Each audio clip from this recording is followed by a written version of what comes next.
लखीमपुर को, उसकी वीडियो आई और जब वो पहली बार आया ना तो ऐसा लगा कि फैब्रिकेटेड है। मैं उस समय स्टूडियो में था, हम लोग न्यूज़ रूम में थे, अर्नब थे, हम सब देख रहे थे कि ये हो कैसे गया। मेरे को लगा कि कोई व्यक्ति अपना संतुलन खो बैठा है, कोई व्यक्ति क्या कर रहा है। उसके बाद वीडियो आई, स्लो मोशन आया, 1000 तरीके की आए, आपने भी देखे होंगे, आप मुख्यमंत्री हैं, हमारे से पहले आपके पास आया होगा।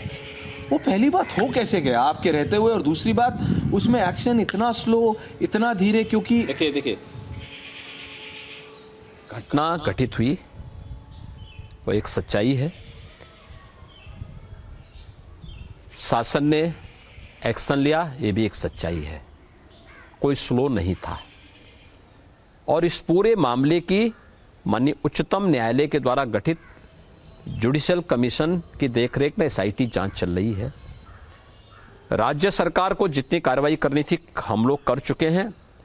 अब जुडिशियल कमीशन की देखरेख में एसआईटी उसकी पूरी जांच कर रही है। रिजल्ट सामने आने दीजिए, तथ्य सामने आएंगे। लेकिन सरकार ने, घटना दुखद थी, जो तथ्य सामने आ रहे थे या जो हमें एप्लीकेशन दी गई थी, दोनों ओर से हमने एफआईआर भी दर्ज किया और उस पर कार्रवाई भी की है। मैं अगर इस पे एक सवाल और पूछूं कि आप कहते हैं दंगा नहीं, माफिया नहीं, लॉ एंड ऑर्डर, बहू बेटियां बच्चे, वो मैं जानता हूं, वो किसानों का प्रोटेस्ट चल रहा था, उस पर अगला सवाल है। लेकिन उस पे क्या एफआईआर की, उस पे क्या स्टेटमेंट की जरूरत थी? विजुअल अपने आप था और योगी आदित्यनाथ जैसा व्यक्ति, मैं क्या कर रहा हूं विजुअल एक्शन लेता है। हमने एक्शन लिया है, एफआईआर क्यों नहीं दर्ज होगा?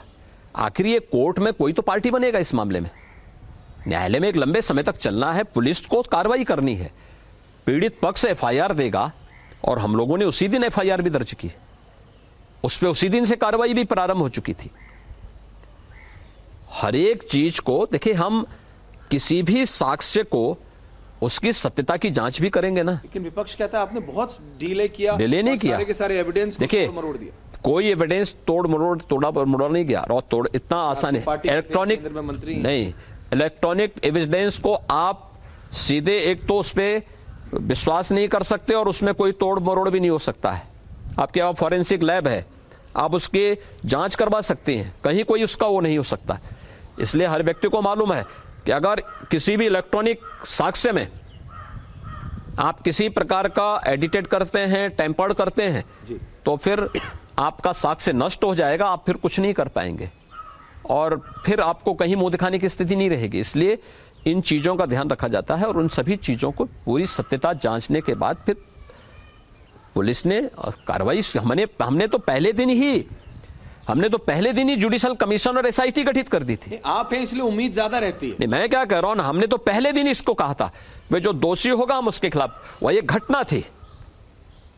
लेकिन सवाल यह है कि उसको इस रूप में नहीं देख करके किया जा सकता। घटना दुखद थी, हमने उसी दिन कहा था, और जो दोषी होंगे हम नियमानुसार कार्रवाई करेंगे और सरकार ने नियमानुसार कार्रवाई भी की है।